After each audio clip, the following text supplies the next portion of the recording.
so glad to see you home from school. Oh, Grandma, I'm so sorry you've been sick. I came as soon as graduation was over. I'm so glad you did. But first, and more importantly, did you remember my coffee? Of course. I would never come without it. Now, did you remember how I like it? Yes, ice quad venti, sub-caramel for vanilla, whole milk, extra caramel, caramel macchiato. Nate, your barista, says ooh. Oh, good. I miss him so much.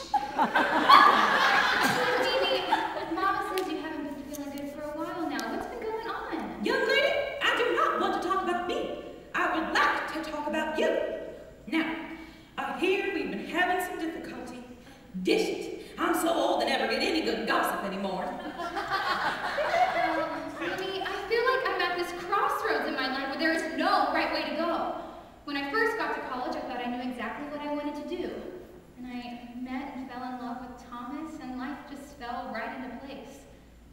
Now, not only am I completely unsure with what I want to do with my life, but Thomas ended things 3 weeks before graduation. I'm stuck. I feel like every thought, plan, and idea that I had at the beginning of these past 4 years has been tested or proven wrong. My dear, life is full of mountaintops and valleys. I had a very similar situation years back in my day. How did you figure out what to do with your life? I just experienced life. I found the 3 essentials to happiness all.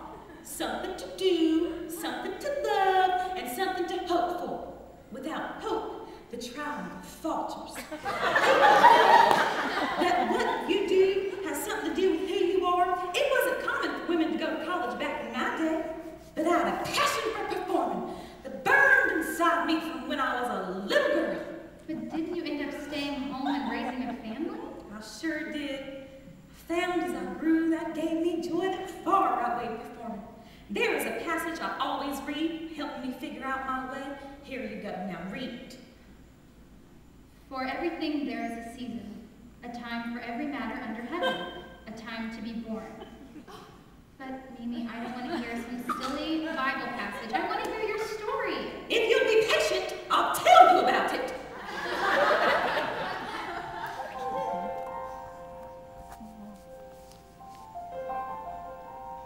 I was so excited because I was going to the high school of performing arts. I mean, I was just dying to be a serious actress. Anyway, it's the first day of acting class, and we're in the auditorium, and the teacher, Mr. Carp, puts us up on the stage with our legs around everybody, one in back of the other, and he says, okay, we're going to do improvisations. Now, you're on a bobsled, and it's snowing out, and it's cold. Okay? Go.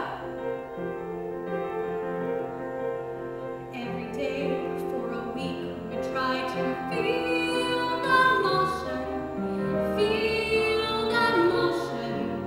down the hill.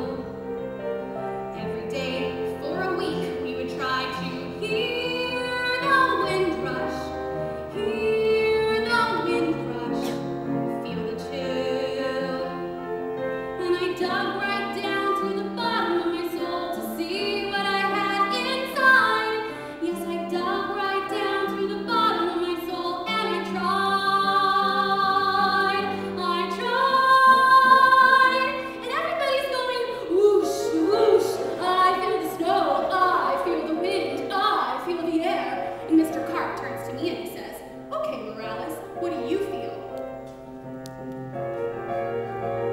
And I said, nothing, I'm feeling nothing. And he said, nothing could get a girl transferred. They all felt something, but I felt nothing, except the feeling that this bullshit was absurd. But I said to myself, hey, it's only the first week, and maybe it's genetic. They don't have bobsleds in San Juan. Second week,